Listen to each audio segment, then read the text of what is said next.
Hello बच्चों, चलिए प्रश्न पढ़ते हैं। प्रश्न दिया है, निम्न कथनों को पढ़ें और गलत कथन को चुनें। विकल्प ए है कुकुरबिटस और नारियल उभय लिंगाश्रयी पौधे हैं। विकल्प बी है पपीता और खजूर एक लिंगाश्रयी पौधे हैं। विकल्प सी है जोंक व फीताकृमि द्विलिंगी जंतु हैं। तथा विकल्प डी है स्पॉन्जेस और सिलेंट्रेट्स एक लिंगी जंतु हैं। तो इस प्रश्न में हमें कथन दिए गए हैं और हमें बताना है कि इनमें से कौन सा गलत कथन है। अर्थात इस प्रश्न की जो मुख्य अवधारणा है वह गलत कथन चुनने के विषय में है, क्योंकि ये सभी कथन अलग अलग जीवों के विषय में है। तो यहाँ पर देखते हैं, पहला कथन क्या है, कुकुरबिटस और नारियल उभय लिंगाश्रयी पौधे हैं। तो इन्हें देखते हैं, जो कुकुरबिटस होता है, कुकुरबिटस, और इसके साथ हमें दिया गया है नारियल। इन दोनों पौधों में ऐसा देखने को मिलता है कि इन दोनों ही पौधों में जो नर व मादा पुष्प होते हैं वो एक ही पादप में पाए जाते हैं। नर व मादा पुष्प एक ही पादप में पाए जाते हैं। ऐसे पादप जिनमें नर व मादा पुष्प एक ही पादप में पाए जाते हैं, उन पादपों को उभय लिंगाश्रयी कहा जाता है। उभय लिंगाश्रयी कहा जाता है। अर्थात ये जो दोनों हैं, कुकुरबिटस और नारियल, ये दोनों उभय लिंगाश्रयी पौधे हैं।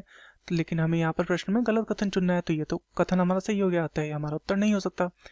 दूसरा हमें दिया गया है, पपीता और खजूर एक लिंगाश्रयी पौधे हैं। तो पपीता और खजूर, यहाँ पर इन दोनों में ऐसा देखने को मिलता है कि नर व मादा पादप अलग अलग होते हैं। नर व मादा जो पादप होते हैं ये दोनों अलग अलग होते हैं, और जिनमें नर व मादा पादप अलग अलग होते हैं या नर व मादा पुष्प अलग अलग पौधों में पाए जाते हैं, उन पौधों को एक लिंगाश्रयी कहा जाता है। एक लिंगाश्रयी। और यहाँ पर हमें क्या दिया गया है कथन में?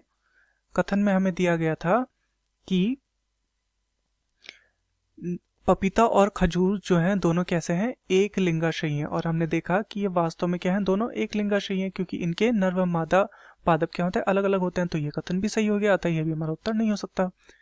सी दिया गया है, जोंक व फीताकृमि द्विलिंगी जंतु हैं। तो ये द्विलिंगी जंतु का क्या अर्थ है? द्विलिंगी जंतु का अर्थ है जहां पर नर व मादा जननांग एक ही जंतु में हो। एक ही जंतु में, तो तब उसे हम कहते हैं द्विलिंगी जंतु। और जोंक और फीताकृमि बिल्कुल द्विलिंगी जंतु हैं। तो यहाँ पर यह कथन भी सही हो गया, अतः यह भी हमारा उत्तर नहीं हो सकता। डी है, स्पंजेस और सिलेंट्रेट्स एक लिंगी जंतु हैं। तो ये एक लिंगी जंतु नहीं होते, अर्थात इनका लिंग एक अलग अलग नहीं होता, बल्कि ये कैसे होते हैं, ये होते हैं द्विलिंगी होते हैं। अर्थात इनमें नर व मादा जननांग एक ही जंतु में देखने को मिलते हैं। तो ये कथन हमारा गलत हो गया, अतः ये हमारा सही उत्तर है, क्योंकि हमें प्रश्न में गलत कथन को चुनना था। तो दिए गए प्रश्न का सही उत्तर होगा विकल्प डी, स्पंजेस और सिलेंट्रेट्स एक लिंगी जंतु है। मैं आशा करता हूं आपकी यह समझ में आया होगा। धन्यवाद।